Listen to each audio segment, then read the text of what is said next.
করে একদিন সুলাইমান আলাইহিস সালাম যখন নবী, তখন তার দরবারে একজন উস্কো খুস্কো চুল নিয়া, মরুভূমির ধুলো বালু মিশ্রিত চুল নিয়া একজন ব্যক্তি আসছে। তাকে এই এলাকায় আর দেখা যায় নাই আগে। সুলাইমান আলাইহিস সালামের সাথে এসে ওই ব্যক্তি দূরে বসে কথাবার্তা বলতেছে, কিন্তু বারবার ওই যে মন্ত্রী, বয়স্ক মন্ত্রী, তার দিকে বড় বড় চোখ করে তাকাইতেছে। আমার চোরখা এলাকার ভয়ানক হযরত সুলাইমান আল্লাহর পয়গম্বর ওই ব্যক্তির সাথে বসে বসে কথা বলে, আর ওই ব্যক্তি বড় বড় চোখ করে মন্ত্রীর দিকে বড় বড় চোখ করে তাকায়। মন্ত্রী বড় ভয় পেয়ে গেছে। ওই ব্যক্তি জীবনে কোনোদিন এই এলাকায় তারা দেখি নাই। আজকে হঠাৎ করে ওই ব্যক্তি কোত্থেকে আসলো? সুলাইমান পয়গম্বরের সাথে কথা বলে আর বারবার আমার দিকে বড় বড় চোখ করে তাকায়, কারণ কি? কিছুক্ষণ পরে লোকটা চলে গেছে। লোকটা হঠাৎ করে কিছুক্ষণ পরে লোকটা এখান থেকে বের হয়ে চলে গেছে। যাওয়ার পরে এবার সুলাইমান পয়গম্বরের কাছে ওই লোকটা জিজ্ঞাসা করতেছে, ওই যে মন্ত্রী জিজ্ঞাসা করতেছে, সুলাইমান, হঠাৎ করে এমন এক লোক, অপরিচিত লোক তোমার দরবারে আসছে, জীবনে কোনোদিন এই লোককে দেখি নাই। আমি তোমার বাবার আমল থেকে এই রাজ্যের মন্ত্রী, কোনোদিন তারা দেখি নাই, কিন্তু হঠাৎ করে আজকে এমন লোক আসছে, এসে কথাবার্তা বলছে তোমার সাথে, বারবার আমার দিকে চোখ করে তাকাইছে। এটা বলার পরে এবার বলছে, এই লোকের পরিচয় তো জানি না, তুমি যদি একটু পরিচয়টা দিতা। সুলাইমান পয়গম্বর বলছে, এটা সাধারণ কোনো মানুষ নয়, এটা হলো মালাকুল মউত আজরাইল। জোরে আওয়াজ দিয়ে বলুন সুবহানাল্লাহ। আলোচনা ইসলাম সাহেব, খতিব, বাইতুল নূর জামে মসজিদ, ফতুল্লাহ, নারায়ণগঞ্জ, ঢাকা। আমি হযরতকে ওনার মূল্যবান তাকরীর পেশ করার জন্য সবিনয় অনুরোধ জ্ঞাপন করছি। আসসালামু আলাইকুম ওয়া রাহমাতুল্লাহি ওয়া বারাকাতুহু। ওয়ালাইকুম আসসালাম ওয়া রাহমাতুল্লাহি ওয়া বারাকাতুহু। ইন্নাল হামদালিল্লাহি নাহমাদুহু ওয়া নাস্তাঈনুহু ওয়া নাস্তাগফিরুহু ওয়া নু'মিনু বিহি ওয়া নাতাওয়াক্কালু আলাইহি ওয়া নাউযু বিল্লাহি মিন শুরুরি আনফুসিনা ওয়া মিন সাইয়্যাতি আ'মালিনা। من يهده الله فلا مضل له ومن يضلله فلا هادي له ونشهد أن لا إله إلا الله وحده لا شريك له ونشهد أن سيدنا وسندنا وحبيبنا وحبيب ربنا وطبيبنا وطبيب أرواحنا محمدا عبد الله ورسوله الذي أرسله بالحق بشيرا ونذيرا وداعيا إلى الله بإذنه وسراجا منيرا. أما بعد فقد قال الله تعالى في كلامه المجيد وفرقانه الحميد. সকলে আমার সাথে আওয়াজ করে পড়ুন, আউযু বিল্লাহি মিনাশ শাইতানির রাজীম। بسم الله الرحمن الرحيم. قل إن كنتم تحبون الله فاتبعوني يحببكم الله ويغفر لكم ذنوبكم والله غفور رحيم. وقال النبي صلى الله عليه وسلم المرء مع من أحب. وقال تعالى في شان حبيبه ومحبوبه مخبرا وآمرا إن الله وملائكته يصلون على النبي يا صلوا عليه وسلموا تسليما নামাজের মধ্যে যে দুরূদটা পড়ি মুহাব্বতের সাথে পড়ি আল্লাহুম্মা সাল্লি আলা মুহাম্মাদিন ওয়া আলা আলি মুহাম্মাদ কামা সাল্লাইতা আলা ইব্রাহিম ওয়া আলা আলি ইব্রাহিম ইন্নাকা হামিদুম মাজিদ اللهم بارك على محمد وعلى آل محمد كما باركت على إبراهيم وعلى آل إبراهيم إنك حميد مجيد আপনারা কি দুরূদ শরীফ পারেন না? দুরূদের সাথে কারো দুশমনি আছে? না। একটু জোরে জোরে পড়লেই তো হয়। দুরূদ শরীফ কত গুরুত্বপূর্ণ বিষয়। রাসূল আকরাম সাল্লাল্লাহু আলাইহি ওয়াসাল্লাম বলছেন, কেউ যদি সকালবেলা 10 বার আমার প্রতি দুরূদ পড়ে আর সন্ধ্যায় কেউ যদি 10 বার আমার প্রতি দুরূদ পড়ে, কিয়ামতের দিন ওই বান্দার জন্য আল্লাহ তাআলার কাছে সুপারিশ করা ওয়াজিব হয়ে যায়। যারা বলুন সুবহানাল্লাহ। সুবহানাল্লাহ। রাসূলের সুপারিশ আমরা চাই কি চাই না? চাই। নবীজি বলেছেন, কেউ যদি 10 বার সকালবেলা আমার প্রতি দুরূদ পড়ে আবার সন্ধ্যাবেলা 10 বার আমার প্রতি দুরূদ পড়ে, কিয়ামতের কঠিন মুসিবতের দিনে আশাজীবের রব আল্লাহ রাব্বুল আলামিনের কাছে ওই বান্দার জন্য সুপারিশ করা আমার জন্য ওয়াজিব হয়ে যায়। সুবহানাল্লাহ। নবীজির সুপারিশ ছাড়া আমরা কি এক পা আগাতে পারবো? জোরে বলেন পারবো? তাহলে নবীজির সুপারিশ দরকার আছে না নাই? সব নবীরা যেখানে সুপারিশ করবেন না, তারা আল্লাহ তাআলার কথা বলবেন যে আল্লাহ তাআলা আজকে এত বেশি রাগান্বিত, আগেও এরকম রাগ করেন নাই, পরেও এরকম রাগ করবেন না। সুতরাং আমরা প্রত্যেক নবী তার নিজেদের অপরাধের কথা সেদিন স্বীকার করে নেবেন। কেউ আদম আলাইহিস সালামের কাছে যাবে, সমস্ত লোকেরা আদম আলাইহিস সালাম বলবেন যে না, আমি আজকে সুপারিশ করতে পারবো না, কারণ আমি আল্লাহ তাআলা নিষিদ্ধ করার গন্ধম গাছের ফল আমি খেয়ে ফেলেছিলাম, আজকে আমি কি করতে পারবো না? সুপারিশ করতে পারবো না। ইব্রাহিম আলাইহিস সালাম বলবেন যে আমি আমার জীবনে 3 বার তাওরিয়া করে কৌশল করে 3 বার মিথ্যের আশ্রয় নিয়েছিলাম, আমি পারবো না। মুসা আলাইহিস সালামকে বলবেন, তিনি বলবেন আমি পারবো না। ঈসা আলাইহিস সালামের কাছে যাবেন লোকেরা, তিনিও বলবেন পারবে না। অবশেষে আমাদের নবী মুহাম্মদুর রাসূলুল্লাহ সাল্লাল্লাহু আলাইহি ওয়াসাল্লাম আল্লাহর কাছে সুপারিশ করবেন।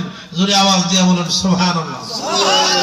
আল্লাহ তাআলা বলছেন, আমি আপনাকে নবী হে, আমি আপনাকে মাকামে মাহমুদ দান করেছি। জোরে বলুন সুবহানাল্লাহ। মাকামে মাহমুদ কি? সবচেয়ে প্রশংসনীয় স্থান, এবং আল্লাহ তাআলা তাকে নির্ধারিত একটা নির্দিষ্ট একটা ক্ষমতা, একটা পাওয়ার আল্লাহ তাআলা কিয়ামতের দিন তাকে দান করবেন। জোরে বলুন সুবহানাল্লাহ। নবীজি বলছেন, আনা সাইয়্যিদু ওয়ালাদি আদম ইয়াউমাল কিয়ামা, আমি হলাম আদম আলাইহিস সালামের যত সন্তান পৃথিবীতে আসবে সব সন্তানদের মধ্যে আমি হলাম নেতা। জোরে আওয়াজ দিয়ে বলুন সুবহানাল্লাহ। সুবহানাল্লাহ। নবীজি বলেছেন, এই পৃথিবীতে সবচেয়ে কৃপণ মানুষ হলো ওই ব্যক্তি, যে ব্যক্তির সামনে আমার নাম উচ্চারণ করা হয়, আমার নাম শোনার সাথে সাথে ওই ব্যক্তি সাল্লাল্লাহু আলাইহি ওয়াসাল্লাম পড়ে না। নবীজি বলছেন, টাকা আছে দান করে না, ওই ব্যক্তি পরিপূর্ণ কিনা? কৃপণ না। কিন্তু যেই ব্যক্তি, ওই ব্যক্তি সর্বশ্রেষ্ঠ কৃপণ, যে আমার নাম শুনলো, শোনার সাথে সাথে একবার দুরূদ পড়লো না। আমার প্রিয় ভাইরা, এই জন্য দুরূদ পড়া দরকার আছে না নাই? দুরূদ না পড়লে, নবীজির নাম শুনলে দুরূদ না পড়লে ওই ব্যক্তির জন্য আল্লাহ নবী বদদুয়া করে গেছেন। নবীজি রমজান মাসে মসজিদের মিম্বারে উঠতেছিলেন, 3য় স্তরে ওঠার সময় জিবরিল আমিন বললেন, আপনি আমিন বলেন। রাসূল সাল্লাল্লাহু আলাইহি ওয়াসাল্লাম জোরে আমিন বলছেন। সাহাবায়ে কেরাম জিজ্ঞাসা করছেন, ইয়া রাসূলুল্লাহ, আপনি যে আমিন বললেন 3 বার, কারণ কি? 3য় বার তিনি বলেছেন, জিবরিল আমিন বলেছে, কেউ কারো সামনে যদি আমি মুহাম্মাদের নাম নেওয়া হয়, নাম শোনার সাথে সাথে যদি সে সাল্লাল্লাহু আলাইহি ওয়াসাল্লাম না পড়ে, তাহলে সে ব্যক্তি ধ্বংস হয়ে যাক। আল্লাহর নবীর সাথে সাথে বলছেন আমিন।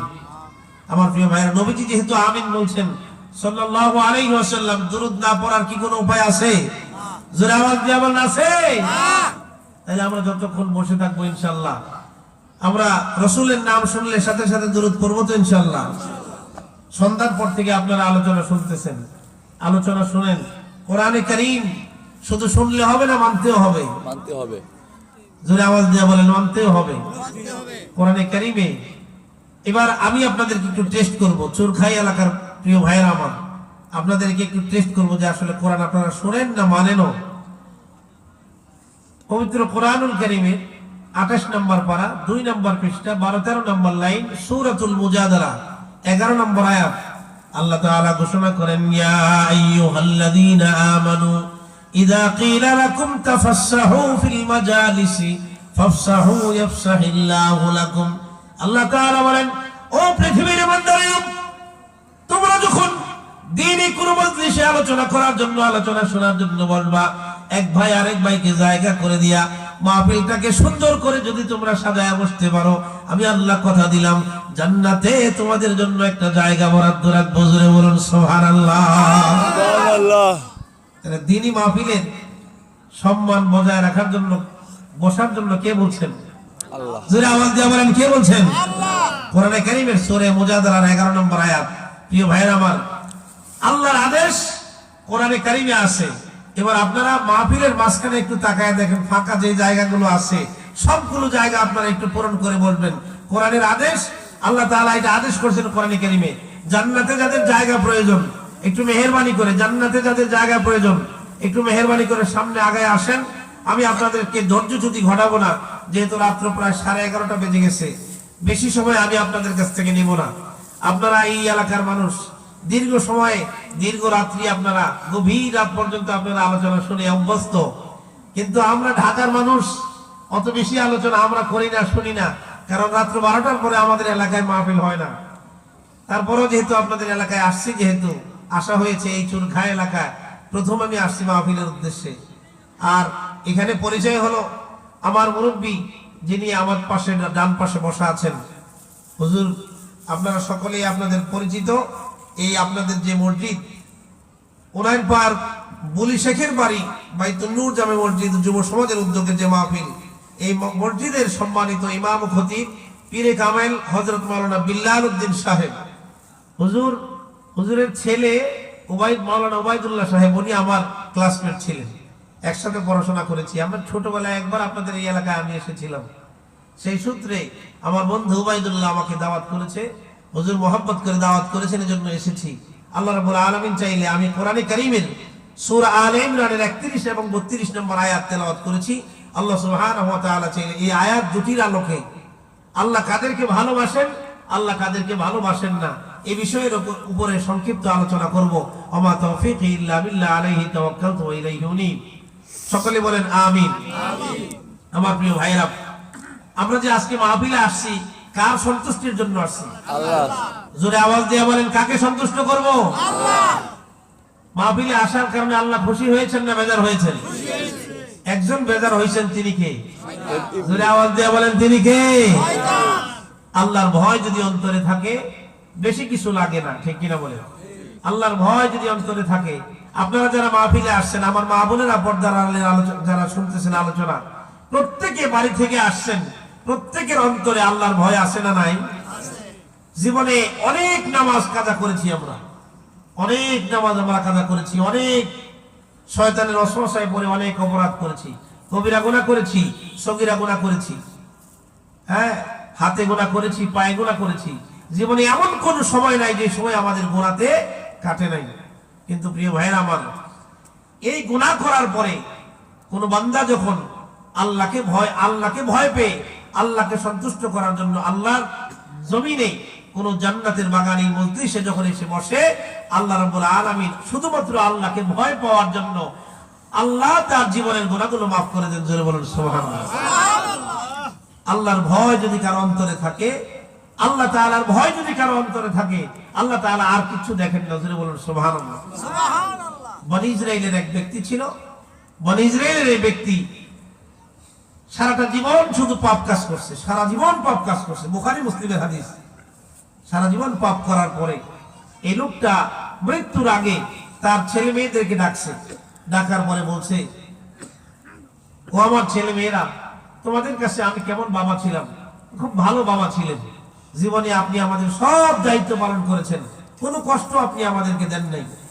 বাবা এবার সন্তানদেরকে ডেকে ডেকে বলছে, বাবা আমি তো দুনিয়া থেকে বিদায় নিয়ে চলে যাব, তো যাওয়ার পরে আমি তোমাদের কাছে একটা ওসিয়ত করে যাই। ওসিয়তটা কি?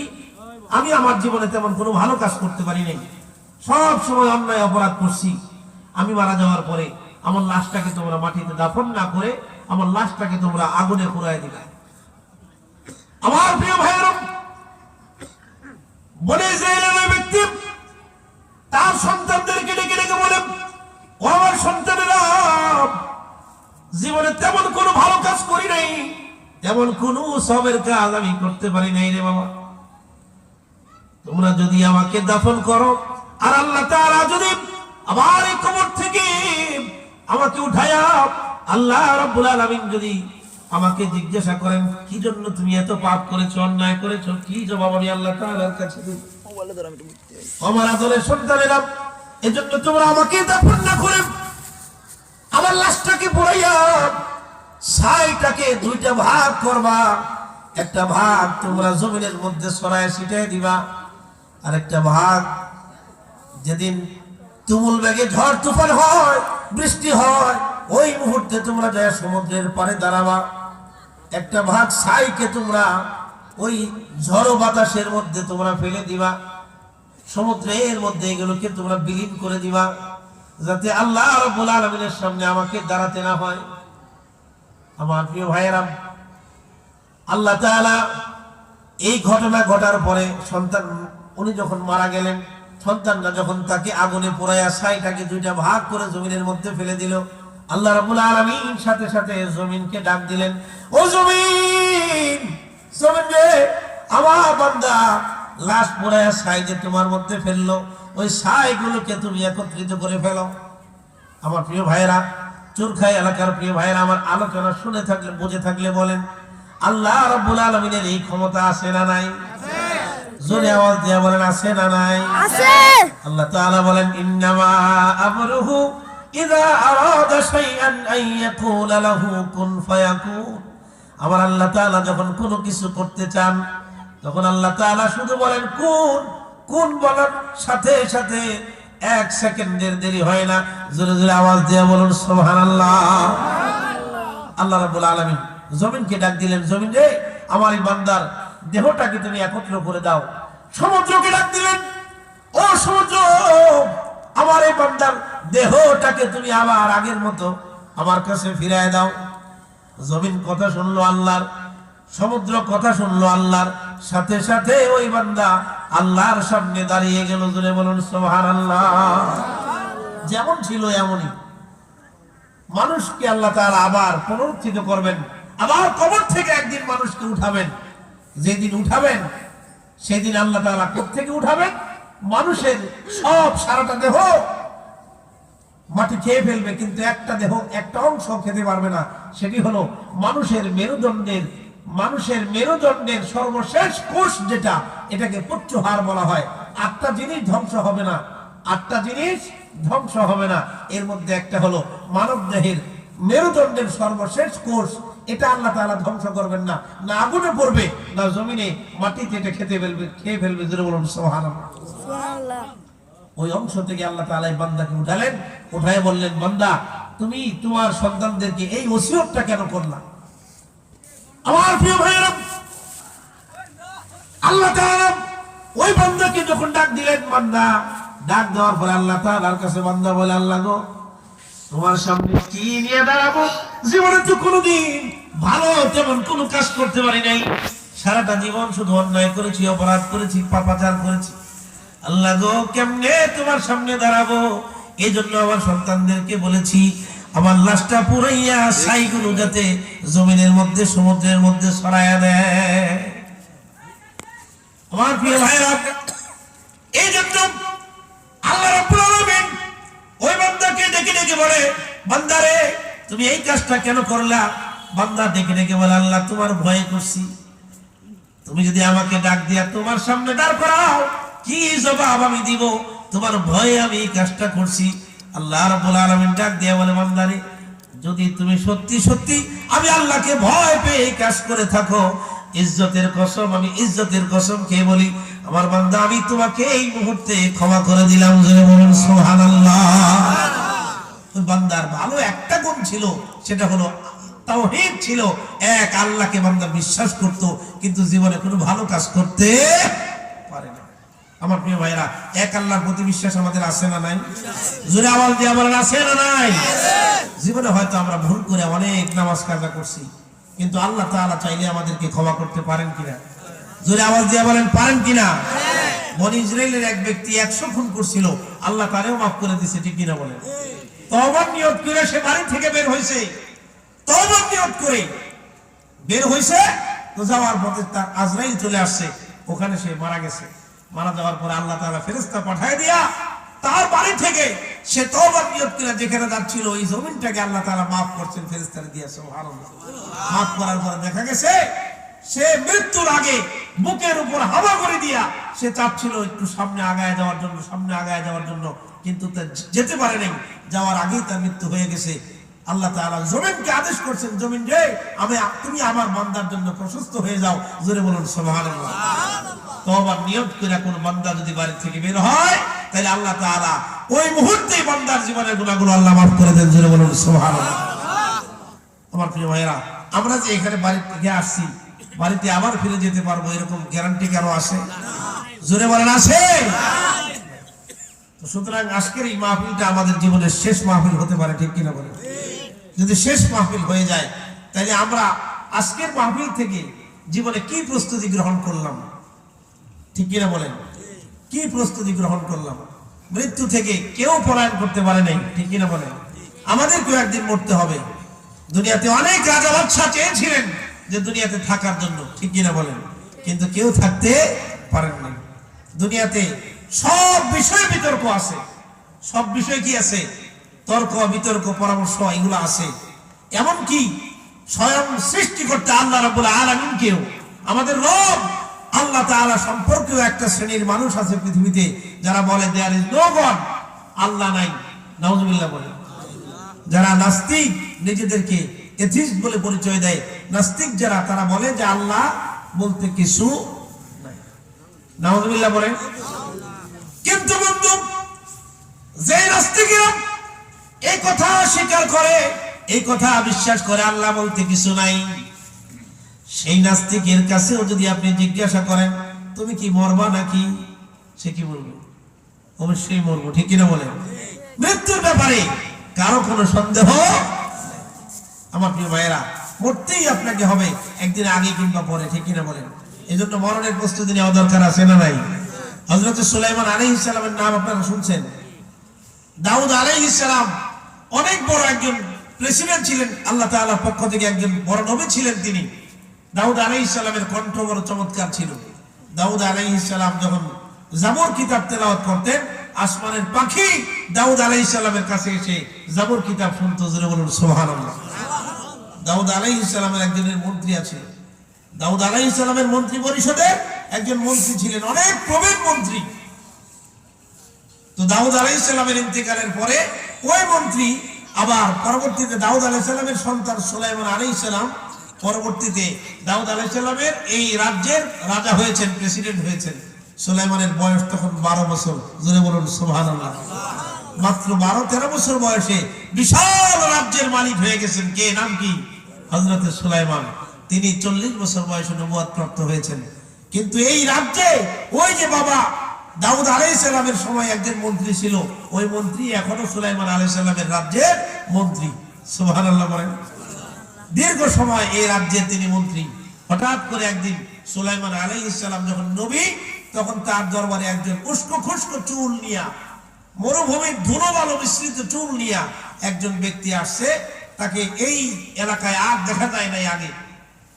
সুলাইমান আলাইহিস সালামের সাথে এসে ওই ব্যক্তি দূরে বসে কথাবার্তা বলতেছে, কিন্তু বারবার ওই যে মন্ত্রী, বয়স্ক মন্ত্রী, তার দিকে বড় বড় চোখ করে তাকাইতেছে। আমার চোরখা এলাকার ভাইরা, হযরত সুলাইমান আল্লাহর পয়গম্বর ওই ব্যক্তির সাথে বসে বসে কথা বলে, আর ওই ব্যক্তি বড় বড় চোখ করে মন্ত্রীর দিকে বড় বড় চোখ করে তাকায়। মন্ত্রী বড় ভয় পেয়ে গেছে। মন্ত্রী ভয় পেয়ে গেছে। ওই ব্যক্তি জীবনে কোনোদিন এই এলাকায় তারা দেখি নাই। আজকে হঠাৎ করে ওই ব্যক্তি কোত্থেকে আসলো? সুলাইমান পয়গম্বরের সাথে কথা বলে আর বারবার আমার দিকে বড় বড় চোখ করে তাকায়, কারণ কি? কিছুক্ষণ পরে লোকটা চলে গেছে। লোকটা হঠাৎ করে কিছুক্ষণ পরে লোকটা এখান থেকে বের হয়ে চলে গেছে।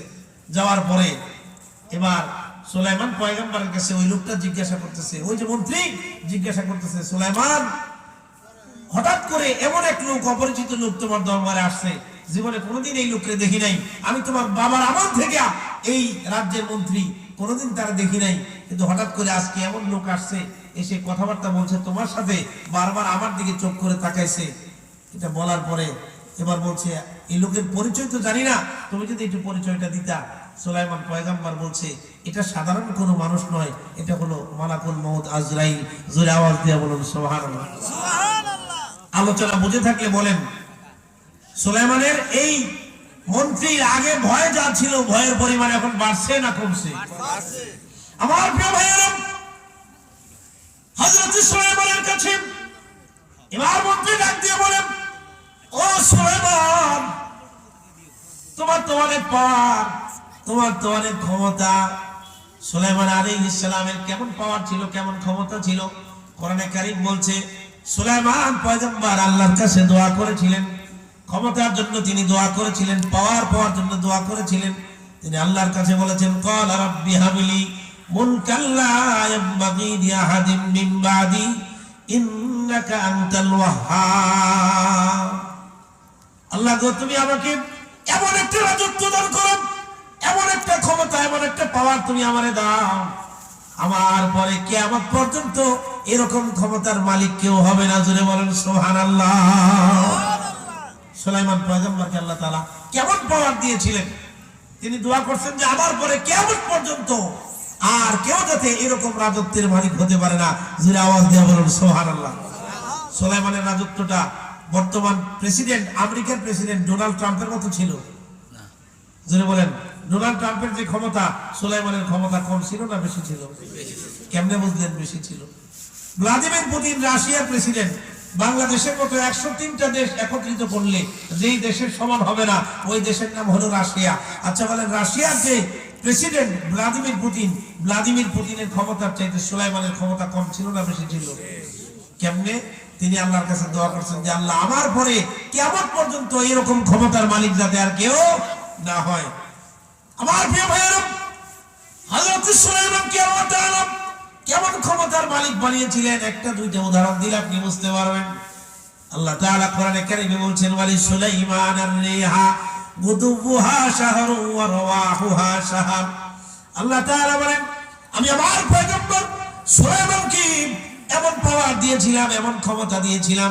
আমার পয়গম্বর সুলাইমান সকালবেলা তার সিংহাসনটা নিয়ে, হাজার হাজার মানুষ নিয়ে সিংহাসনে বসে বাতাসকে যখন হুকুম দিতেন, বাতাস সুলাইমানের সিংহাসনটা হাজার হাজার লোক নিয়ে সকালবেলা এক মাসের পর সুলাইমানকে নিয়ে চলে যেত। জোরে বলুন সুবহানাল্লাহ। এক মাসের পর সুলাইমান পয়গম্বরকে নিয়ে বাতাস তার সিংহাসনটাকে উড়াইয়া উড়াইয়া নিয়ে যেত। জোরে বলুন সুবহানাল্লাহ। আবার বিকালবেলা বিকালবেলা আবার যখন সুলাইমান বাতাসকে হুকুম দিতেন, তখন বাতাস আবার কি করত, ওই এক মাসের পর আবার কি করতেন, আবার এখানে নিয়ে আসতেন। আমার প্রিয় ভাইয়েরা, বর্তমান পৃথিবীর এমন কোন পাওয়ারফুল ক্ষমতাবান আছে যে এইরকম ক্ষমতার মালিক কেউ আছে? এবার আসেন, সুলাইমানের পাওয়ার কেমন ছিল? আল্লাহ তাআলা বলেন যে সুলাইমানের কথা পৃথিবীর গাছপালা বুঝতো। জোরে বলুন সুবহানাল্লাহ।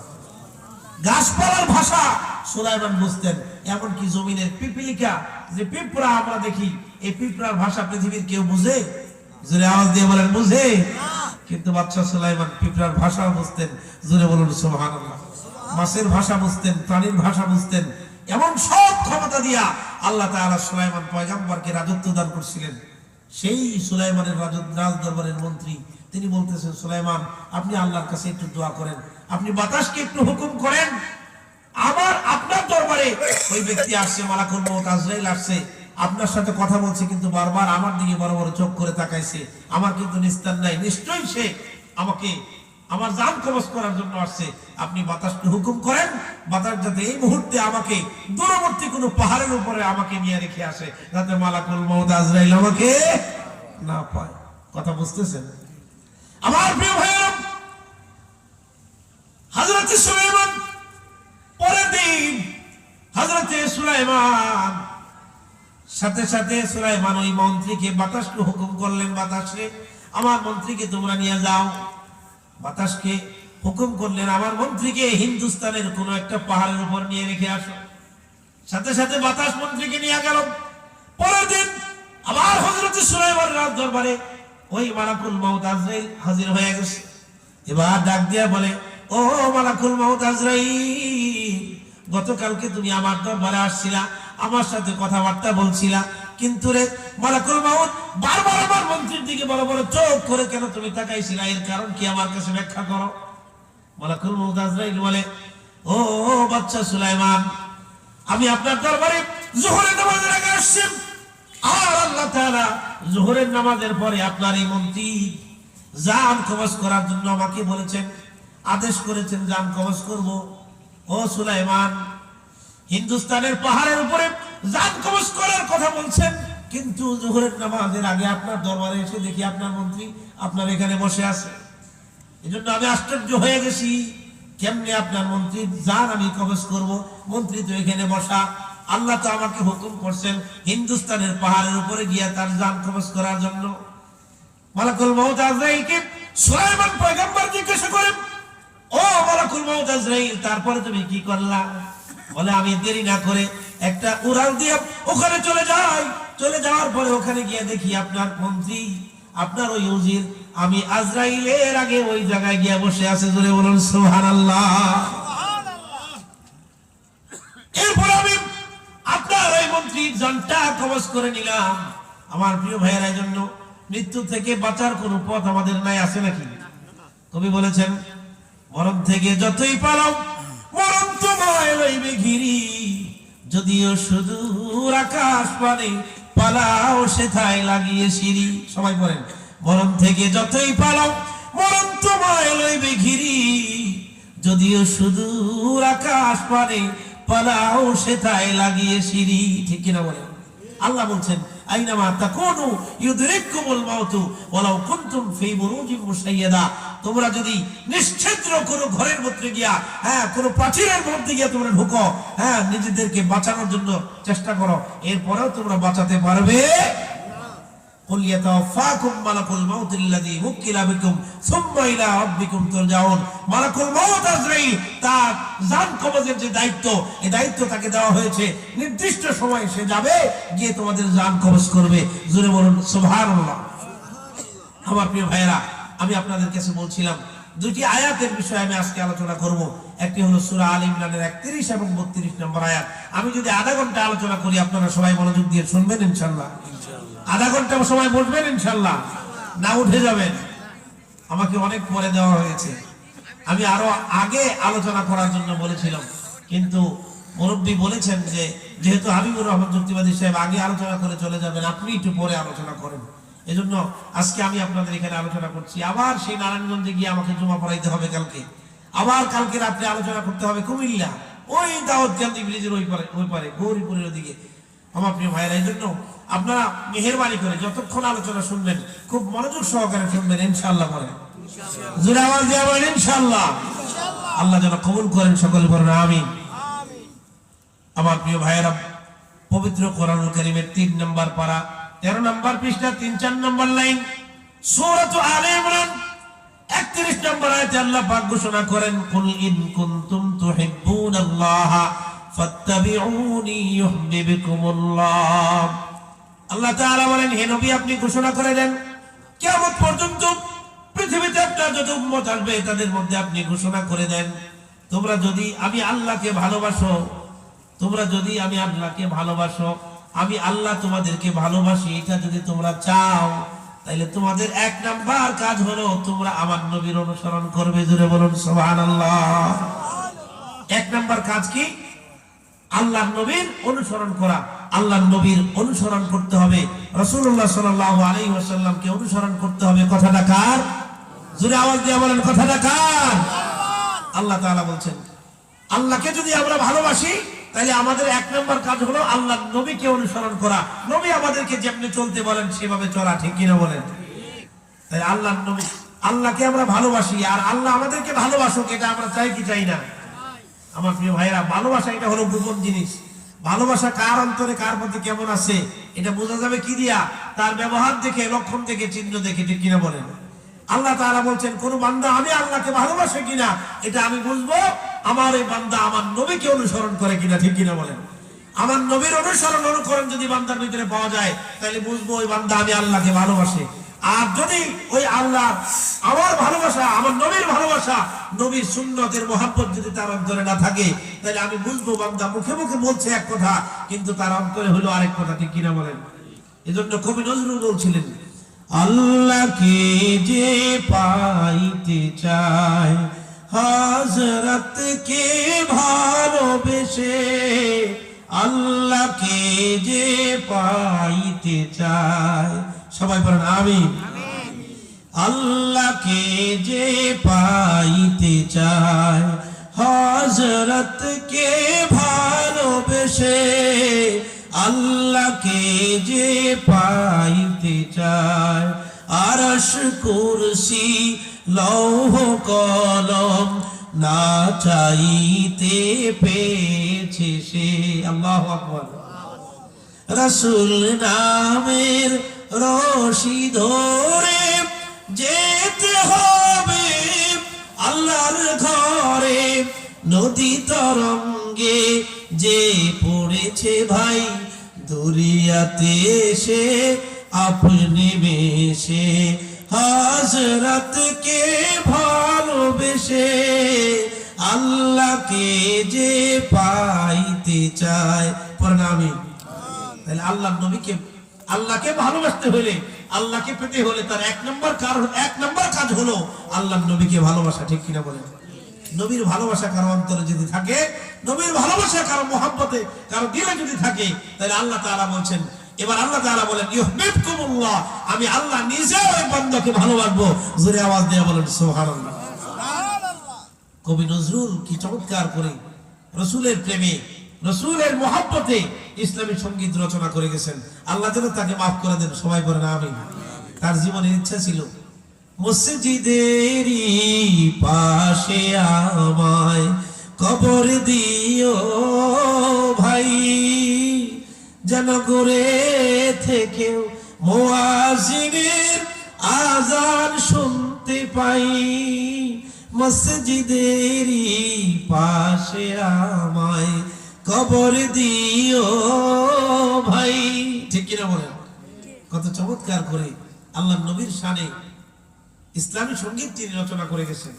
মুহাম্মাদের নাম জপেছিলি বুলবুলি তুই আগে, পড়েন মুহাম্মাদের নাম জপেছিলি বুলবুলি তুই আগে, তাই কি রে তোর কণ্ঠেরি গান, তাই কি রে তোর কণ্ঠেরি গান এতই মধুর লাগে ওরে, এতই মধুর লাগে। আল্লাহু আকবার। কবি নজরুলকে আল্লাহ যেন মাফ করে দেন, সবাই বলেন আমিন। নবীর প্রেমে মহব্বতে কবি নজরুল সঙ্গীত রচনা করে গেছেন। আমার প্রিয় ভাইরা, নবীজিকে যদি কেউ মহব্বত করতে পারে, নবীর অনুসরণ করে যদি দুনিয়ার থেকে কেউ যেতে পারে, আল্লাহ তাআলা বলেন ইউহিব্বুকুমুল্লাহ, আমি আল্লাহ নিজে ওই বান্দাকে ভালোবাসবো। জোরে বলুন সুবহানাল্লাহ। তাইলে আল্লাহর ভালোবাসা কারা পাবে? যারা আল্লাহর নবীর অনুসরণ করে জীবন পরিচালনা করবে, ঠিক কিনা বলেন? আমার প্রিয় ভাইরা, কেউ যদি তার জীবনের শুরু থেকে শেষ পর্যন্ত সকল কাজে আল্লাহর নবীকে যদি অনুসরণ করতে পারে, অনুকরণ করতে পারে, ইহকালেও লাভ পরকালেও লাভ, ঠিক কিনা বলেন? বুখারী শরীফের 6171 নম্বর হাদিস, হযরত আনাস ইবনে মালিক রাদিয়াল্লাহু তাআলা আনহু থেকে বর্ণিত। তিনি বলেন একদিন আল্লাহর নবীর কাছে এক ব্যক্তি আসেন। এক ব্যক্তি আল্লাহর হাবিব সাল্লাল্লাহু আলাইহি ওয়াসাল্লামের কাছে এসে বলেন মাতাসসা ইয়া রাসূলুল্লাহ, ইয়া রাসূলুল্লাহ, ইয়া হাবিবাল্লাহ, কিয়ামত কখন হবে? কিয়ামত কবে হবে? আচ্ছা বলেন কিয়ামত কবে হবে? এই জ্ঞান কি দুনিয়ার কোনো মানুষের কাছে আছে? জোরে আওয়াজ দিয়ে বলেন আছে? নবীজি ডাক দিয়ে বলেন, ও আমার সাহাবী, কিয়ামত কবে হবে এটা জেনে তোমার লাভ কি? কিয়ামতের জন্য তুমি কি প্রস্তুতি গ্রহণ করেছো? আগামীকালকে যদি কিয়ামত হয়ে যায় তুমি কি প্রস্তুতি গ্রহণ করেছো? তোমার কোনো প্রস্তুতি আছে নাকি? আমার প্রিয় ভাইরা, সাহাবী ডাক দিয়ে বলেন, ইয়া রাসূলুল্লাহ, ইয়া হাবিবাল্লাহ, তেমন কোনো প্রস্তুতি আমি গ্রহণ করতে পারি নাই। মা আদাতুলাহা মিন কাসীরি সালাতিন ওয়ালা সাওমিন ওয়ালা সাদাকাতিন ওয়ালাকিন্নী উহিব্বুল্লাহ ওয়া রাসূলুহু। ইয়া রাসূলুল্লাহ, ইয়া হাবিবাল্লাহ, তেমন বেশি নামাজ পড়তে পারি নাই, তেমন বেশি রোজা করতে পারি নাই, তেমন বেশি জিকির আজকার করতে পারি নাই, কিন্তু গো নবী, আমি আমার জীবনে একটা কাজ করেছি। আমি আমার জীবনের চাইতে আল্লাহ এবং তার রাসূলকে বেশি ভালোবেসেছি। জোরে বলুন সুবহানাল্লাহ। তেমন বেশি নামাজ পড়তে পারি নাই, তেমন বেশি রোজা করতে পারি নাই, কিন্তু একটা কাজ করছি, সেটা হলো আমি আমার জীবনের চাইতে আল্লাহ এবং তার রাসূলকে বেশি ভালোবাসি। জোরে আওয়াজ দিয়ে বলুন সুবহানাল্লাহ। নবীজি ডাক দিয়া বলেন, সাহাবী, এটা যদি তোমার মনের কথা হয় তাহলে আমি তোমাকে সাক্ষ্য দিচ্ছি, আলমার উমা মান আহাব্বা, তুমি যাকে ভালোবাসো, শুনে রাখো কাল কিয়ামতের দিন হাসর নাসর হবে তার সাথে। জোরে বলুন সুবহানাল্লাহ। তাহলে নবীজিকে যদি কেউ ভালোবেসে দুনিয়া ত্যাগ করতে পারে তাহলে কিয়ামতের দিন হাসর নাসর কার সাথে হবে? নবীজির সাথে হবে। জোরে আওয়াজ দিয়ে বলুন সুবহানাল্লাহ। আমার প্রিয় ভাইরা, নবীজিকে সবচেয়ে বেশি ভালোবাসতেন কারা? নবীজিকে সবচেয়ে বেশি অনুসরণ করতেন কারা? নবীজির সাহাবীরা। ঠিক কিনা বলেন? নবীজির সাহাবীরা নবীজি যা বলতেন তাই তারা পালন করার চেষ্টা করতেন। নবী সাল্লাল্লাহু আলাইহি ওয়াসাল্লামের একজন সাহাবীর ছোট্ট একটা ওয়াকিয়া শোনায়া আজকে আমি আমার আলোচনা শেষ করব। হযরত জুলাইবিব রাদিয়াল্লাহু তাআলা আনহু, জুলাইবিব রাদিয়াল্লাহু তাআলা আনহু নবী সাল্লাল্লাহু আলাইহি ওয়াসাল্লামের একজন সাহাবী ছিলেন, একেবারে বেটে ছিলেন, একেবারে কালো, কুচকুচে কালো। জুলাইবিব রাদিয়াল্লাহু তাআলা আনহু একেবারেই কোনো বংশমর্যাদা নাই, তেমন কোনো টাকা পয়সা নাই। রাসূল সাল্লাল্লাহু আলাইহি ওয়াসাল্লামের দরবারে সবসময় আসা যাওয়া করতেন। নবীজি তাকে ভালোবাসতেন, জুলাইবিবও নবীজিকে ভালোবাসতেন। আমার প্রিয় ভাইরা, আপনারা এই এলাকার মানুষ যারা এখানে আজকে মাহফিলে আসছেন, একজন মানুষ কি এমন আছেন যে টাকার অভাবে জুতা কিনতে পারেন না? এমন কেউ আছেন? আমার প্রিয় ভাইরা, কিন্তু হযরত জুলাইবিব নবীজি ওই ছোট্ট সাহাবী, একেবারে বেটে সাহাবী জুলাইবিব রাদিয়াল্লাহু তাআলা আনহু, এক জোড়া জুতা কেনার মতো পয়সা তার ছিল না। নবীজি দরবারে সবসময় আসা যাওয়া করতেন, নবীজি তাকে অনেক ভালোবাসতেন, নবীজিকেও জুলাইবিব ভালোবাসতেন। হঠাৎ করে একদিন নবীজি জুলাইবিবকে ডাক দিয়া বলে, জুলাইবিব রে, বয়স তো তোমার অনেক হয়েছে, তুমি কি বিয়ে করবা না? জুলাইবিব ডাক দিয়া বলে, ইয়া রাসূলুল্লাহ, ইয়া হাবিবাল্লাহ, আমার বয়স হয়েছে ঠিক, কিন্তু কেউ আমার কাছে বিয়ে দিতে রাজি হয় না। ইয়া রাসূলুল্লাহ, এই মদিনাতে অনেক বাবার কাছে আমি তার মেয়েকে বিয়ের প্রস্তাব দিয়েছি, কোনো বাবা বিয়েতে রাজি হয় না। আমি একেবারে বেটে মানুষ, আমি একেবারে কালো মানুষ, আমার তেমন কোনো বংশমর্যাদা নাই, তেমন কোনো টাকা পয়সাও নাই, এক জোড়া জুতা কেনার মতো পয়সা আমার নাই। ইয়া রাসূলুল্লাহ, কে আমার কাছে তার মেয়েটাকে বিয়ে দিবে? জুলাইবিব রাদিয়াল্লাহু তাআলা বলেন, ইয়া রাসূলুল্লাহ, অনেক চেষ্টা করার পরে এইজন্য আমার এখনো বিয়ে করা হয় নাই। নবীজি ডাক দিয়া বলেন, জুলাইবিব, টেনশন করিস না, চিন্তা করিস না, কিছুদিন অপেক্ষা কর, আমি নবী তোর বিয়ের ব্যবস্থা করে দিব। জোরে বলেন সুবহানাল্লাহ। নবীজি ডাক দিয়া বলে, জুলাইবিব, টেনশন করিস না, চিন্তা করিস না, আমি আছি তো, কিছুদিন অপেক্ষা কর। কিছুদিন যাওয়ার পরে হযরতে জুলাইবিব রাদিয়াল্লাহু তাআলা আনহুর জন্য আল্লাহ নবী সাল্লাল্লাহু আলাইহি ওয়াসাল্লাম মদিনার একজন উল্লেখযোগ্য সাহাবী, আনসার সাহাবী, ওই আনসার সাহাবীকে আল্লাহ নবী ডাক দেয়া বলে, ওই আনসারী, শুনেছি তোমার বাড়িতে নাকি তোমার একটা মেয়ে তালাকপ্রাপ্ত হয়ে বাড়িতে আসছে, তো তুমি কি তোমার এই মেয়েটাকে বিয়ে দিবা? ওই সাহাবীকে এটা বলার পরে সাহাবী মনে করছে আল্লাহ নবী তার নিজের জন্য মেয়েটা বিয়ের জন্য প্রস্তাব দিয়েছেন। সাহাবী বিরাট খুশি হয়ে গেছে। সাহাবী জমিনে লাফালাফি শুরু করছে খুশিতে। সাহাবী ডাক দিয়ে বলেন, ইয়া রাসূলুল্লাহ, ইয়া হাবিবাল্লাহ, আপনি আমার মেয়েকে বিয়ে করবেন, এর চাইতে বড় সৌভাগ্য আর কি আছে? হযরতে খাদিজা রাদিয়াল্লাহু তাআলা ইন্তেকাল করার পরে নবীজি একাধিক বিয়ে করেছিলেন। নবীজির ইন্তেকালের সময় নবীজির 9 জন বিবি দুনিয়াতে বেঁচে ছিলেন। জোরে বলুন সুবহানাল্লাহ। এক এক যুদ্ধে এক একজন নারী স্বামী দুনিয়া থেকে বিদায় নিয়ে চলে গেছে, শহীদ হয়ে গেছে। তাদেরকে আল্লাহ নবী সাল্লাল্লাহু আলাইহি ওয়াসাল্লাম স্ত্রীত্বে বরণ করে নিয়ে তাদের সন্তানগুলোকে সহ আল্লাহ নবী দায়িত্ব নিয়েছেন। জোরে বলুন সুবহানাল্লাহ। এরকম 9 জন বিবি দুনিয়াতে জীবিত ছিলেন নবীজির ইন্তেকালের সময়। এজন্য মদিনার সাহাবীরা তাদের মধ্যে একটা ধারণা ছিল, কোন কারণে যদি আল্লাহ নবীর সাথে আমরা একটা আত্মীয়তার বন্ধন করতে পারতাম, তাইলে সব সাহাবীরা মদিনার তারা তাদের মেয়েগুলো যখন বড় হতো তারা চেষ্টায় থাকতো, চিন্তায় থাকতো, আল্লাহ নবী যদি কোনো না কোনো ভাবে আমার মেয়েটাকে বিয়ে করেন, বিয়ে করলে আমরা নবীজির শ্বশুর হতে পারি। নবীজি যখন বললেন, ও আনসারী, তুমি কি তোমার মেয়েটাকে বিয়ে দিবা? তখন ওই আনসারী সাহাবী বলছে, ইয়া রাসূলুল্লাহ, আপনি আমার মেয়েকে বিয়ে করবেন, এর চাইতে বড় সৌভাগ্য আমার কি হতে পারে? ইয়া রাসূলুল্লাহ, ইহকাল পরকাল এর চাইতে বড় আর কোনো চাওয়া নাই, এর চাইতে বড় কোনো পাওয়া নাই। নবী গো, আপনি আমার মেয়েকে বিয়ে করবেন, এর চাইতে বড় সৌভাগ্য কি আছে নাকি? নবীজি ডাক দিয়া বলে, সাহাবী রে, আমি আমার নিজের জন্য তোমার মেয়েকে বিয়ের প্রস্তাব দেই নাই। ও সাহাবী শুনো, আমার মেয়ের জন্য, আমার নিজের জন্য তোমার মেয়ে বিয়ের প্রস্তাব দেই নাই। তুমি তো অনেক খুশি হয়ে গেছো। সাহাবী ডাক দিয়া বলে, ইয়া রাসূলুল্লাহ, ইয়া হাবিবাল্লাহ, কার জন্য আপনি বিয়ের প্রস্তাব দিয়েছেন? নবীজি ডাক দিয়া বলে, সাহাবী রে, আমি আমার সবচেয়ে আদরের সাহাবী, যে সাহাবী আমাকে ভালোবাসে, আমিও যে সাহাবীকে ভালোবাসি, হযরতে জুলাইবিবের জন্য আমি তোমার মেয়ের বিয়ের প্রস্তাব দিয়েছি। জুলাইবি? কোন জুলাইবি?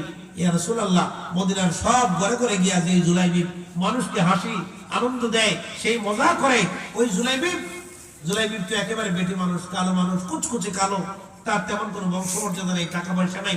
ওই জুলাইবি বলছে, হ্যাঁ ওই জুলাইবি। সাহাবীর মনটা ভীষণ খারাপ হয়ে গেছে। প্রথমে যেমন খুশি, এখন এমন বেজার, ঠিক কিনা বলেন? এই লোকটা সাহাবী এবার বলছে, ইয়া রাসূলুল্লাহ, আমাকে একটু সময় দিবেন, আমি আমার বাড়িতে যেতে চাই।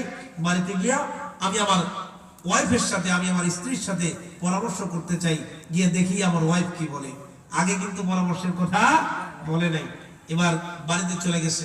বাড়িতে গিয়া স্ত্রীকে ডেকে বলে, ও বাচ্চার মা, শোনো, জানোনি আল্লাহর নবী তোমার মেয়ের বিয়ের প্রস্তাব দিয়েছেন। সুবহানাল্লাহ।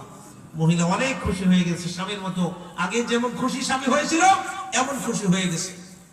আমার প্রিয় ভাইরা, পর্দার আড়ালের মা বোনেরা শুনে রাখুন, হযরতে জুলাইবি বিয়ের ব্যাপারে যখন বিয়ের প্রস্তাব দেওয়া হয়েছে, মহিলার কাছে স্বামী যখন প্রস্তাব দিয়েছে, অনেক খুশি হয়ে গেছে। যখন স্বামী বুঝতে পেরেছে স্বামীর মতো স্ত্রীও খুশি হয়ে গেছে, এবার স্বামী হাতে ইশারা করে, হাতে একটু আঘাত করে স্ত্রীকে বলে, না না, অত বেশি খুশি হয়েও না, প্রথমে আমিও অনেক খুশি হয়ে গেছিলাম, তুমি যেটা ভাবছো আসলে ওটা না। নবীজি তার নিজের জন্য তোমার মেয়ে বিয়ে প্রস্তাব দেন নাই, নবীজি তার সাহাবী হযরতে জুলাইবিবের জন্য তোমার মেয়ে বিয়ে প্রস্তাব দিয়েছেন।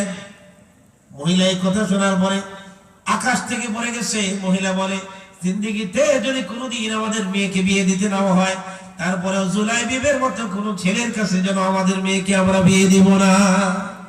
জুলাইবিবের মতো কোনো ছেলের কাছে যদি আমাদের মেয়েকে বিয়ে দিতে হয়, সারা জীবন গেলেও আমরা আমাদের মেয়েকে বিয়ে দিব না।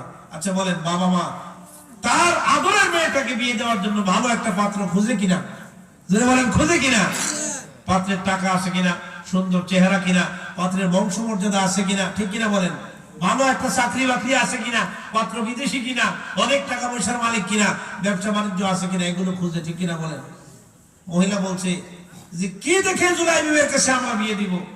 বাবাও রাজি না, মাও রাজি না, একজনও রাজি না। দুজনের সিদ্ধান্ত নিয়ে ফেলেছে মোটামুটি, এই কাছে আমরা আমাদের মেয়েকে বিয়ে দিব। কারণ মদিনার সবচেয়ে সুন্দরী নারী যারা ছিল তাদের মধ্যে একজন ছিল এই মেয়েটা, আনসারীর মেয়ে। আমার প্রিয় ভাইরা, এই সাহাবী তার স্ত্রীর সাথে পরামর্শ করে মোটামুটি সিদ্ধান্ত নিয়ে ফেলেছে মেয়েকে বিয়ে দেবে না। ওই মুহূর্তে মেয়েটা, যে মেয়ের ব্যাপারে তারা দুইজন মিলে সিদ্ধান্ত নিল বিয়ে দিবে না, তারা রাজি না, ওই মেয়েটা পর্দার আড়াল থেকে শুনতেছিল আলোচনা। ডাক দিয়া বলে, বাবা, কার বিয়ের ব্যাপারে আল্লাহর নবী সিদ্ধান্ত নিয়েছেন, আল্লাহ নবী পরামর্শ দিয়েছেন, প্রস্তাব দিয়েছেন কার বিয়ের ব্যাপারে, কার সাথে বিয়ে হবে। আনসারী ডাক দিয়া বলে, মা ও মা, তোর বিয়ের ব্যাপারে আল্লাহ নবী প্রস্তাব পাঠিয়েছেন, আমরা নিষেধ করেছি। জানোস নি মা কি জন্য নিষেধ করেছি? সাধারণ কোন ছেলের সাথে, মদিনার কোন বংশমান মর্যাদাবান কোন ছেলের সাথে তোর বিয়ের ব্যবস্থা আল্লাহ নবী করেন নাই, প্রস্তাব দেন নাই। তুই জানোস নি রে মা, এমন একটা ছেলের কাছে তোর বিয়ের প্রস্তাব দিয়েছেন আল্লাহ নবী, আমরা কেমনে এটা মেনে নেই? ওই যে জুলাইবি সব মানুষের বাড়িতে এসে আনন্দ করে, মজা করে, হাসি তামাশা করে। একজন বেটে মানুষ, কালো কুচকুচে মানুষ, তেমন কোনো বংশ মর্যাদা নাই, একেবারে টাকা পয়সা নাই, এক জোড়া জুতা কেনার মতো পয়সা নাই। এমন একটা ছেলের কাছে তোকে আমরা কেমনে বিয়ে দেই রে মা? মেয়েটা ডাক দিয়া বলে, বাবা ও বাবা, কেমনে তোমরা বললাম আল্লাহ নবী যেখানে আমাকে বিয়ের ব্যাপারে প্রস্তাব দিয়েছেন, কেমনে রে তোমরা পারলা আল্লাহ নবীর কথার উপরে কথা বলতে? জোরে বলুন সুবহানাল্লাহ। আল্লাহ তাআলা যে এখনো তোমাদের উপরে আযাব গজব দেন নাই, এটাই তো বড়। তাড়াতাড়ি করে আল্লাহ নবীর কাছে যাও, আল্লাহ নবীর কাছে গিয়ে বলো, তোমরা যদি কেউ এই বিয়েতে রাজি নাও হও, আমি কন্যা হিসেবে, পাত্রী হিসেবে এই বিয়েতে রাজি আছি। জোরে বলুন সুবহানাল্লাহ। তুমি তাড়াতাড়ি যাও, তাড়াতাড়ি গিয়ে আল্লাহ নবীর কাছে গিয়ে বলো যে আমি এই বিয়েতে রাজি আছি। কারণ আল্লাহ নবী যেহেতু এই বিয়েতে প্রস্তাব দিয়েছেন, নিশ্চয়ই এই বিয়েতে আমার জন্য কোনো কল্যাণ আছে, কোনো বরকত আছে। জোরে বলুন সুবহানাল্লাহ। সাহাবীদের অবস্থা ছিল এরকম, সাহাবীরা আল্লাহ নবীর কথাকে তারা প্রাধান্য দিতেন, আল্লাহ নবী যা বলতেন তাই তিনি করতেন। আমার প্রিয় ভাইরা, আনসারী সাহাবী ডাক দিয়ে একটা দৌড় দিয়ে চলে গেল আল্লাহ নবীর কাছে। আল্লাহ নবী সাল্লাল্লাহু আলাইহি ওয়াসাল্লামের কাছে গিয়া বলে, ইয়া রাসূলুল্লাহ, ইয়া হাবিবাল্লাহ, আমরা তো এই বিয়েতে রাজি ছিলাম না, কিন্তু আমার মেয়েটা বিয়েতে রাজি হয়ে গেছে। যখনই শুনেছে আপনি প্রস্তাব দিয়েছেন, কোনো না করে নাই, কোনো কিন্তু তার মনে রাখে নাই, সাথে সাথে সে রাজি হয়ে গেছে। আপনি বিয়ের ব্যবস্থা করে দেন। জোরে বলুন সুবহানাল্লাহ। নবীজি জুলাইবিবকে ডাক দিলেন, জুলাইবি, ও জুলাইবি, কইরে তাড়াতাড়ি আমার কাছে আয়। জুলাইবিবকে ডাক দেয়া বলে, জুলাইবিব, ও জুলাইবিব, কি আছে তোর কাছে? তাড়াতাড়ি করে আমার কাছে নিয়ে আয়, আমি তোর বিয়ের ব্যবস্থা করে দেব। জুলাইবিব ডাক দিয়া বলে, ইয়া রাসূলুল্লাহ, ইয়া হাবিবাল্লাহ, আমার কাছে কি আছে সবই তো আপনি জানেন, ঠিক কিনা বলে? আমার কাছে তেমন কিছুই নেই, তেমন কোনো টাকা পয়সা আমার কাছে নাই, তেমন কোনো সামর্থ্য আমার নাই, বিয়ে কেমনে করতে হবে কোনো কিছুই তো আমার কাছে নাই। আল্লাহ নবী ডাক দেয়া বলে, জুলাইবি, চিন্তা করিস না, তোর যা কিছু লাগে আমি নবী দিয়া তোরে বিয়ের ব্যবস্থা করে দিব। জোরে বলুন সুবহানাল্লাহ। নবীজি তার বিয়ের ব্যবস্থা করে দিলেন, বিয়ে হয়ে গেল। এবার বাসর ঘর করার পালা। আমার প্রিয় ভাইরা, সাহাবীদের কথা বলছি, সাহাবায়ে কেরাম আল্লাহ নবীকে কেমন ভালোবাসতেন, আল্লাহ নবী সাহাবীদেরকে কেমন ভালোবাসতেন। বাসর ঘর করার পালা। জুলাইবিব রাদিয়াল্লাহু তাআলা দীর্ঘদিন অপেক্ষা করে বিয়েটা করেছেন, কেউ তাকে বিয়ে দিতে রাজি হয় না। এমন সময় জুলাইবিব বিয়ে করেছেন, মনে বড় আশা, বাসন করে সুন্দরী রমণীর সাথে তার সাক্ষাৎ হবে, দেখা হবে, ভালোবাসাপূর্ণ একটা সংসার হবে, তার মধুর মিলন হবে। এমন সময় হঠাৎ করে মদিনার পথ দিয়া কে যেন বলে যায়, হাইয়া আলাল জিহাদ, হাইয়া আলাল জিহাদ। ও মদিনার ছেলেরা, ও মদিনার যুবকেরা, ও মদিনার যুবতীরা, কে তোমরা কোথায় আসো? ওই যে উহুদের ময়দানে, নবীজি উহুদের ময়দানে শহীদ হয়ে গেছে।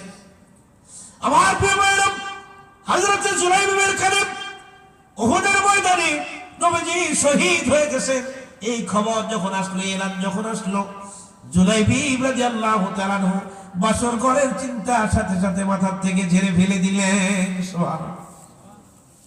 জুলাইবিব ডাক দিয়া বলেন, একটা দৌড় দিয়ে ঘরের কাছে যায়, ঘরের কাছে গিয়া দরজার মধ্যে খটখট আওয়াজ করে, শব্দ করে ডাক দিয়া বলে, প্রাণীর বিবি, বড় আশা ছিল রে বিবি, তোমার সাথে মধুর একটা সংসার করব, তোমার সাথে প্রাণের একটা সংসার করব, মিলন করব রে প্রাণীর বিবি। কিন্তু রে বিবি, ওই যে মদিনার পথ দিয়া কে যেন বলে যায় আমার নবী উহুদের ময়দানে শহীদ হয়ে গেছে। ও বিবি, ঘরের ভিতরে আমার তরবারিটা আছে, আমার ঢালটা আছে, এই মুহূর্তে আমার কাছে তরবারিটা দাও, ঢালটা দাও। আমি আমার নবীর হাতে বায়াত গ্রহণ করেছি।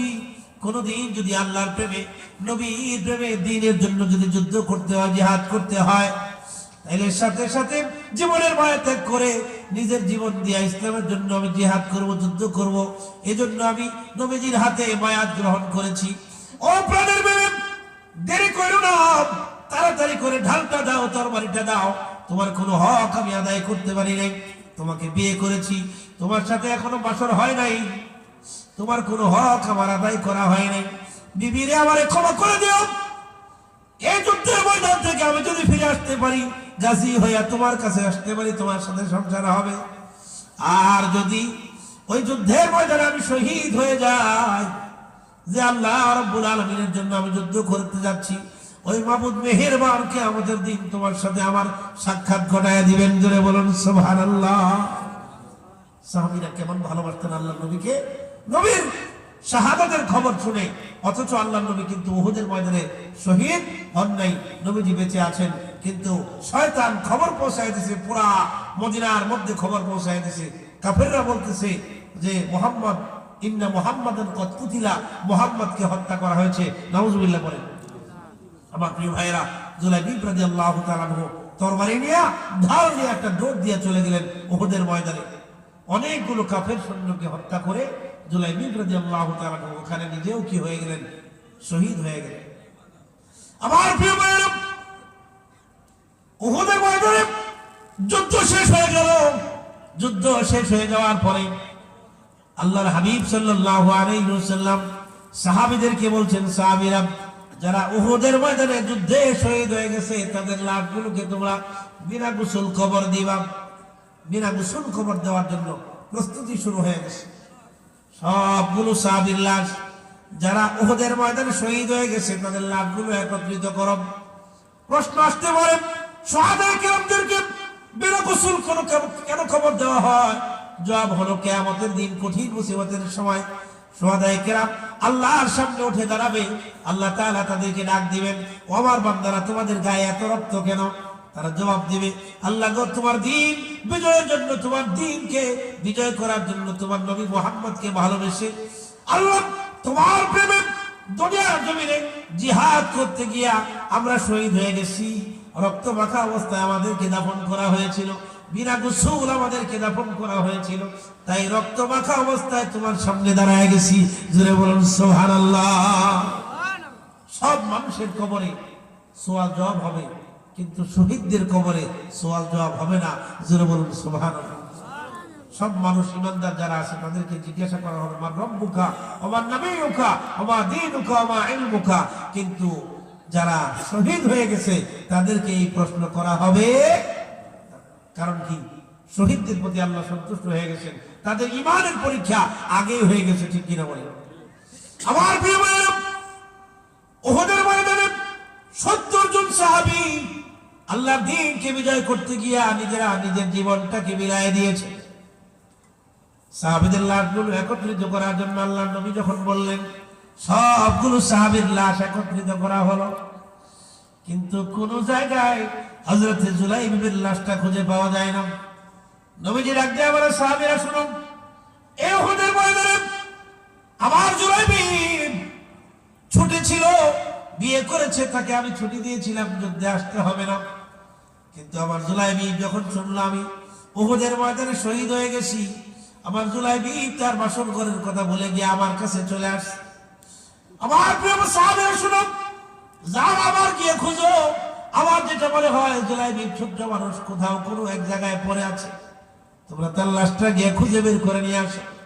সাহাবীরা গেল। উহুদের ময়দান 8 কিলোমিটার এলাকা, 8 কিলোমিটার জুড়ে বিশাল এক পাহাড়, একক পাহাড়, এই জন্য তার নাম হয়েছে উহুদ পাহাড়। উহুদ পাহাড়ের চতুর্পাশে তন্ন তন্ন করে খুঁজে কোথাও জুলাইবিবের লাশটা খুঁজে পাওয়া যায় না। অনেক খোঁজাখুঁজির পরে এক জায়গায় গিয়ে দেখে 7 জন কাফের সৈন্য এক জায়গায় মরে পড়ে আছে। 7 জন কাফের লাশ এক জায়গায় পড়ে আছে, আর ওই লাশের স্তূপের নিচে হযরতে জুলাইবিবের লাশটা পড়ে আছে। জোরে বলুন সুবহানাল্লাহ।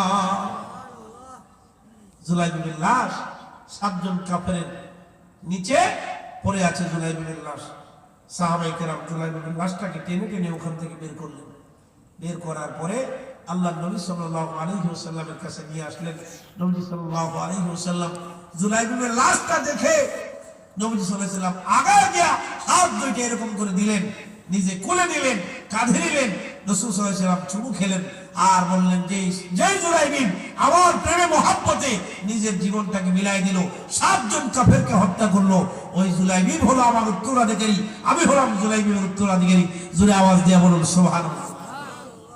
সাহাবাদেরকে ডেকে বললেন, ও আমার সাহাবীরা, যেই জুলাইবিব 7 জন কাফেরকে হত্যা করে 7 জন কাফেরকে জাহান্নামে পাঠায় দিয়া যেই জুলাইবিব তার নিজের জীবনটাকে মিলাই দিল, জুলাইবিব আমার উত্তরাধিকারী, আমি হলাম জুলাইবিবের উত্তরাধিকারী।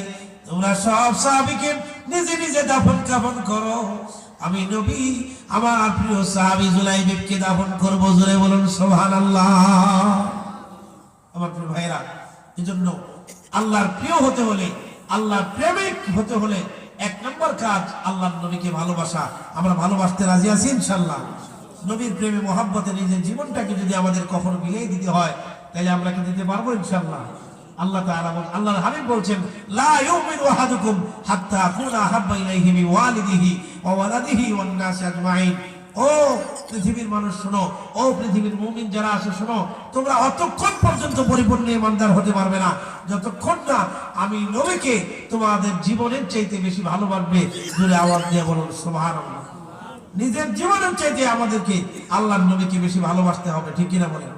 আমার প্রিয় ভাইরা, আল্লাহ তাআলা কোরআনে কারীমে সূরা তাওবা 24 নম্বর আয়াতে বলছেন, কুল ইন কানা আবাউকুম ওয়া আবনাউকুম ওয়া ইখওয়ানুকুম ওয়া আজওয়াজুকুম ওয়া আশীরাতুকুম ওয়া আমওয়ালুন ইকতারাফতুমুহা ওয়া তিজারাতুন তাখশাউনা কাসাদাহা ওয়া মাসাকিনু তারদাউনাহা আহাব্বা ইলাইকুম মিনাল্লাহি ওয়া রাসূলিহি ওয়া জিহাদিন ফি সাবিলিহি ফাতারাব্বাসু হাত্তা ইয়াতিয়াল্লাহু বিআমরিহি। আল্লাহ তাআলা বলেন, 8টা বিষয়ের কথা আল্লাহ বলছেন। তোমাদের পিতামাতা, তোমাদের ভাই, তোমাদের স্ত্রী, তোমাদের জ্ঞাতি গোষ্ঠীর লোকেরা, তোমাদের মাল সম্পদ, তোমাদের ব্যবসা বাণিজ্য, তোমাদের দামি বাড়ি, দামি ঘর, যা কিছু আছে সব কিছুর চাইতে যদি তোমরা আল্লাহকে এবং তার রাসূলকে বেশি ভালো না বাসো, তাহলে আসমানি গজব তোমাদের উপরে আসবে। জোরে বলুন নাউজুবিল্লাহ। আমার প্রিয় ভাইরা, এজন্য আজকে একটা আমরা এই মাহফিল থেকে সর্বশেষ একটা জিনিস আজকে আমরা এখান থেকে নিয়ে যাব, যে আমরা আমাদের জীবনে আল্লাহর নবীকে শুরু থেকে শেষ পর্যন্ত আল্লাহর নবী সাল্লাল্লাহু আলাইহি ওয়াসাল্লাম যেই কাজ যেভাবে করতে বলেছেন সেভাবে আমরা করব ইনশাআল্লাহ। বলেন, হাদিস শরীফের মধ্যে আসে, আল্লাহর নবী বলেন, মান আকালা তাইয়িবান, যে হালাল খাদ্য খায়, ওয়া আমিলা ফি সুন্নাতিন, আর যে নবীর সুন্নাত অনুযায়ী তার জীবন পরিচালনা করে, ওয়া মিনান নাসু মাওয়াইকাহু দাখালাল জান্নাহ, যে ব্যক্তি তার আত্মীয় স্বজনের সাথে, তার প্রতিবেশীর সাথে ভালো আচরণ করে, ওই ব্যক্তি জান্নাতে প্রবেশ করবে। জোরে বলুন সুবহানাল্লাহ। বেশি আমল করা লাগে না, কম আমল করে জান্নাতে যাওয়ার শর্টকাট পদ্ধতি হলো, আল্লাহর নবী বলছেন, আমালুন কালিলুন ফি সুন্নাতিন খায়রুম মিন আমালিন কাসীরিন ফি বিদআতিন। বেদাত পূর্ণ আমল করার চাইতে, অধিক বেদাত পূর্ণ আমল করার চাইতে সুন্নাত অনুযায়ী কম আমল করলে আল্লাহ তাআলা এই আমলকে প্রাধান্য দিয়ে দিবেন। জোরে বলুন সুবহানাল্লাহ। কম আমল করেন, কিন্তু এটা আল্লাহর নবীর সুন্নাত অনুযায়ী করেন। জোরে বলুন সুবহানাল্লাহ। তাহলে আমরা করব তো ইনশাআল্লাহ? আল্লাহর নবীকে আমাদের জীবনের চাইতে বেশি ভালোবাসবো তো ইনশাআল্লাহ? সাহাবায়ে কেরাম যেমন ভালোবাসেন, এরকম করে যদি আমরা আমাদের নিজের জীবনের চাইতে আল্লাহর নবীকে বেশি ভালোবাসতে পারি, তাহলে আল্লাহ রাব্বুল আলামিন ঘোষণা করছেন, ইউহিব্বুকুমুল্লাহ, আল্লাহ আমাদেরকে ভালোবাসবেন। শুধু ভালোবাসাই ক্ষান্ত হবেন না, আল্লাহ তাআলা আমাদের জীবনের যত গুনাহ ছিল সবগুলো গুনাহ আল্লাহ তাআলা মাফ করে দিবেন। জোরে আওয়াজ দিয়ে বলুন সুবহানাল্লাহ। আমার প্রিয় ভাইরা, আমি আর আলোচনা লম্বা করব না, যেহেতু 12:30 বেজে গেছে। 12:30 বেজে গেছে। আজকে শুধু আমরা একটা কাজ, একটা আমল নিয়ে এখান থেকে যাব, সেটি হলো আল্লাহর নবীর ভালোবাসা অন্তরে রাখবো ইনশাআল্লাহ। বলেন, নবীর ভালোবাসা অন্তরে রাখবো, নবীর সুন্নাহ অনুযায়ী আমরা আমল করব ইনশাআল্লাহ। সুন্নাত অনুযায়ী যদি আমল করেন, রাসূল সাল্লাল্লাহু আলাইহি সাল্লামের সুন্নাহ কি ছিল? রাসূল সাল্লাল্লাহু আলাইহি সাল্লাম একেবারে ফজরের নামাজের আগে থেকে আপনি চিন্তা করেন, তাহাজ্জুদের নামাজ থেকে শুরু করেন, আপনি আপনার জীবনটা কেমন হবে। রাসূল সাল্লাল্লাহু আলাইহি সাল্লামের আমল ছিল কি? তিনি এশার নামাজ পড়েই ঘুমিয়ে যেতেন, কোনো কথা বলতেন না। এশার নামাজ পড়ে ঘুমিয়ে যেতেন, কোনো কথা কি করতেন না, আর বলতেন না। এশার নামাজ একদিকে শেষ আর সাথে সাথে ঘুম। এশার নামাজের আগেই খাওয়া দাওয়া করে ফেলতেন, এশার নামাজটা পড়তেন আর ঘুমিয়ে যেতেন। রাত 2টা 3টার দিকে তিনি উঠে যেতেন। জোরে বলুন সুবহানাল্লাহ।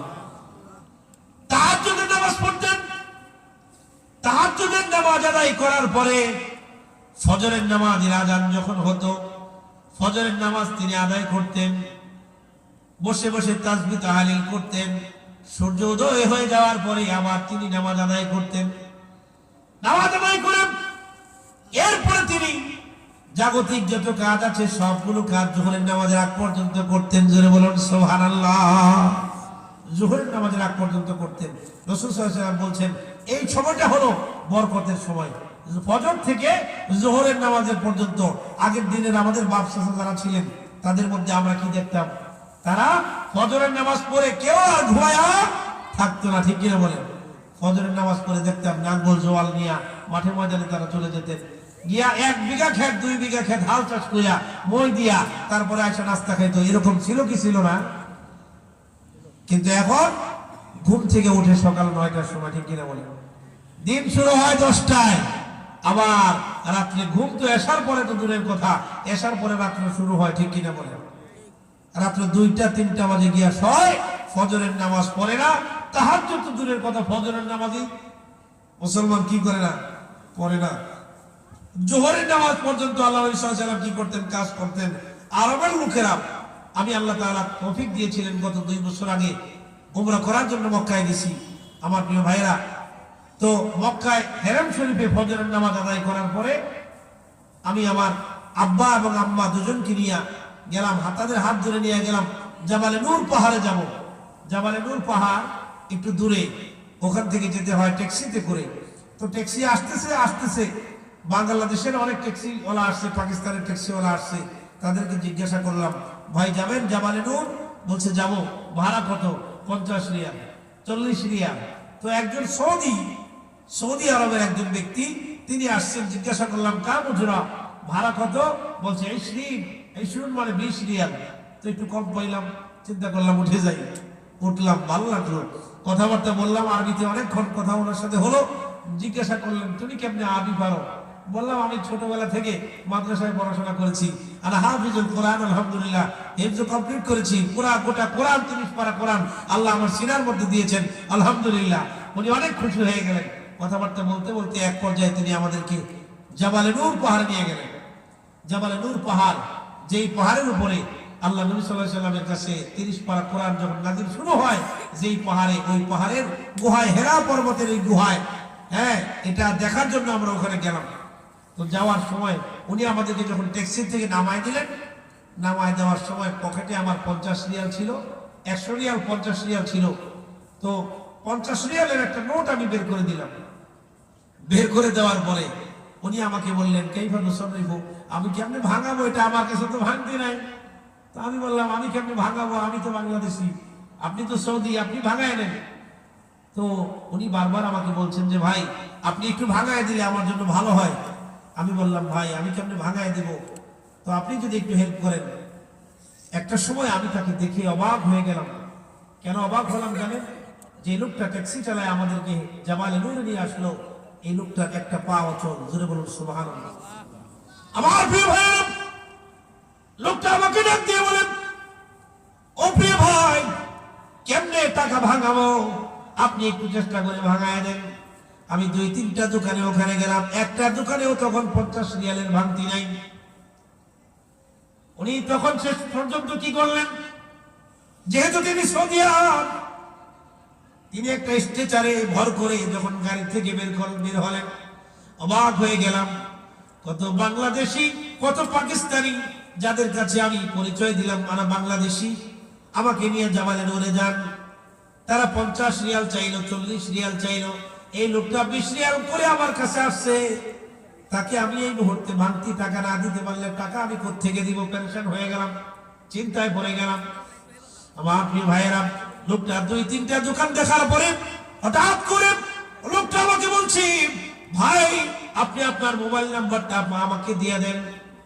আপনি আপনার মোবাইল নাম্বারটা আমাকে দেন, যে নাম্বার আপনি সৌদি আরবে ব্যবহার করেন নাম্বারটা আমাকে দেন, আমি নাম্বারটা নিয়ে যাই। আপনি জাবালে নূরের চূড়ায় উঠে ওখান থেকে আবার নামতে আপনার 2 ঘন্টা সময় লাগবে। সুবহানাল্লাহ, 2 ঘন্টা সময়। কয় ঘন্টা? জাবালে নূর পাহাড় প্রায় 450, 4,500 ফিট উঁচু বিশাল পাহাড়। 11